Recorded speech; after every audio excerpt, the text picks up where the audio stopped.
गांव के सबसे पुराने मकान की कोठरी में एक पुरानी सिलाई मशीन रखी थी कि वो सिलाई मशीन लकड़ी और लोहे से बनी थी, जिसकी सतह पर धूल और जंग की परतें जम चुकी थीं।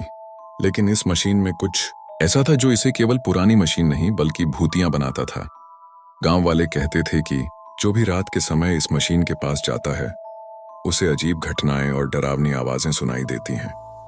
कहानी शुरू होती है रोहन और उसकी बहन प्रियंका से। दोनों शहर से गांव आए थे और पुराने घरों और रहस्यमयी चीजों में उनकी काफी दिलचस्पी थी। गांव के बुजुर्गों ने उन्हें चेताया कि वह कभी भी उस सिलाई मशीन के पास रात को मत जाना, लेकिन उनकी जिज्ञासा इतनी ज्यादा थी कि उन्होंने तय किया कि वे रात के समय ही इसकी सच्चाई जानेंगे। रात का समय आया। चांद की रोशनी कमरे में हल्की सी परछाई डाल रही थी। रोहन और प्रियंका धीरे धीरे कोठरी में पहुंचे। सिलाई मशीन कमरे के एक कोने में खड़ी थी। जैसे ही रोहन ने मशीन के ऊपर रखा पुराना कपड़ा छुआ, मशीन अपने आप हल्की सी हिलने लगी। कमरे की हवा ठंडी और अजीब हो गई। मशीन से अचानक सिलाई की आवाज आने लगी, जैसे कोई अदृश्य हाथ काम कर रहा हो। प्रियंका डर के मारे चिल्लाई, लेकिन उनकी आवाज कमरे की गहरी खामोशी में खो गई। रोहन ने देखा कि मशीन के ऊपर रखा कपड़ा अपने आप सिलाई हो रहा था और धागा जैसे हवा में खुद ब खुद घुल रहा था। अचानक मशीन की सुई तेजी से चलने लगी और कमरे में हल्की लाल रोशनी फैल गई। जैसे ही रोशनी कमरे में आई, प्रियंका ने देखा कि मशीन के पास एक धुंधली परछाई खड़ी थी। उसकी आंखें चमक रही थीं और उसके हाथ हवा में घूम रहे थे। रोहन ने डर के मारे पीछे हटने की कोशिश की, लेकिन परछाई उनके चारों तरफ घेर गई। कमरे में रखी पुरानी कुर्सियां अपने आप हिलने लगीं और दीवारों की घड़ी की घंटी बजने लगी। कमरे की हवा में अजीब गंध फैल गई। रोहन ने अचानक याद किया कि उसकी दादी ने उसे एक मंत्र सिखाया था। उसने जोर से मंत्र पढ़ना शुरू किया। धीरे धीरे मशीन की आवाज कम होने लगी और परछाई धुंध में घुलने लगी। कमरे की हवा सामान्य हो गई और सिलाई मशीन का धागा अपने आप रुक गया। रोहन और प्रियंका डर के मारे बाहर भागे, लेकिन घर के बाहर पहुंचते ही उन्होंने देखा कि मशीन अब भी वहीं खड़ी थी। कुछ हफ्तों बाद रोहन और प्रियंका के सपनों में वही सिलाई मशीन और फुसफुसाती आवाजें आने लगीं। कभी कभी घर में कपड़े अपने आप सिलाई हो जाते।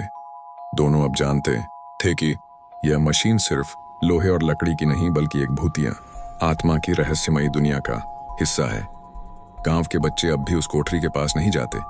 कहते हैं कि अगर कोई रात के समय वहां जाता है तो मशीन अपने नए शिकार को धीरे धीरे अपनी ओर खींच लेती है, और जो इसके जाल में फंस गया वह हमेशा के लिए उसी भूतिया सिलाई मशीन का हिस्सा बन जाता। रात का अंधेरा, ठंडी हवा और पुरानी मशीन का रहस्य, ये सब मिलकर इसे गांव की सबसे डरावनी जगह बनाते हैं। जो एक बार इसे देख लेता है उसकी आत्मा भी मशीन के जाल में फंस जाती है। ये सिलाई मशीन अब भी अपनी अगली शिकार की तलाश में है और हर रात कोठरी में अजीब आवाजें गूंजती रहती हैं। कुछ हफ्तों के बाद रोहन और प्रियंका ने देखा कि सिलाई मशीन का प्रभाव उनके घर तक फैलने लगा था। कपड़े अपने आप कटने और सिलाई होने लगे। कभी कभी रात के समय कमरे में हल्की सी लाल रोशनी झलकती और अजीब फुसफुसाहटें सुनाई देती। एक रात रोहन ने देखा कि मशीन के पास एक पुरानी किताब रखी थी। जैसे ही उसने किताब खोली, मशीन की सुई अपने आप तेजी से चलने लगी। किताब में लिखा था कि यह मशीन किसी आत्मा की बंदी है और जो इसे बिना सावधानी के छुएगा उसकी आत्मा भी इसमें समा जाएगी। प्रियंका ने सुझाव दिया कि मशीन को किसी सुरक्षित जगह पर बंद कर दिया जाए, लेकिन जैसे ही उन्होंने मशीन को उठाया, कमरे में अचानक ठंडी हवा का झोंका आया। परछाई फिर से प्रकट हुई। उसकी आंखें लाल और चमकदार थीं। मशीन ने खुद ब खुद उनके हाथों से फिसलकर जमीन पर गिर गई और कमरे में तेज सिलाई की आवाज गूंजने लगी। रोहन ने फौरन मंत्र पढ़ना शुरू किया। जैसे ही उन्होंने मंत्र पढ़ा, मशीन थोड़ी थोड़ी धीरे हुई और परछाई की परछाइयां धुंध में घुलने लगीं। कमरे की हवा सामान्य हो गई, लेकिन दोनों जानते थे कि यह केवल अस्थायी शांति थी। अगली सुबह उन्होंने देखा कि मशीन का धागा फिर से अपने आप घूम रहा था। जैसे ही कोई भी उस धागे को छूता, उसे हल्की सी जलन और चुभन महसूस होती। गांव के बुजुर्गों ने बताया कि यह सिलाई मशीन किसी जादू या शाप से भरी हुई है और इसे किसी भी तरह न छूने का उपाय केवल एक है, मशीन को नदी के किनारे गहरे पानी में फेंक देना।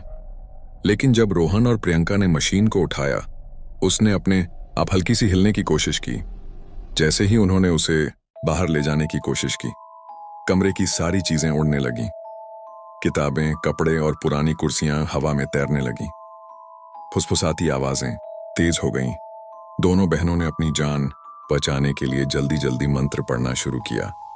मशीन अचानक ठंडी हवा में छिप गई और कमरे की सन्नाटेदार हवा सामान्य हो गई।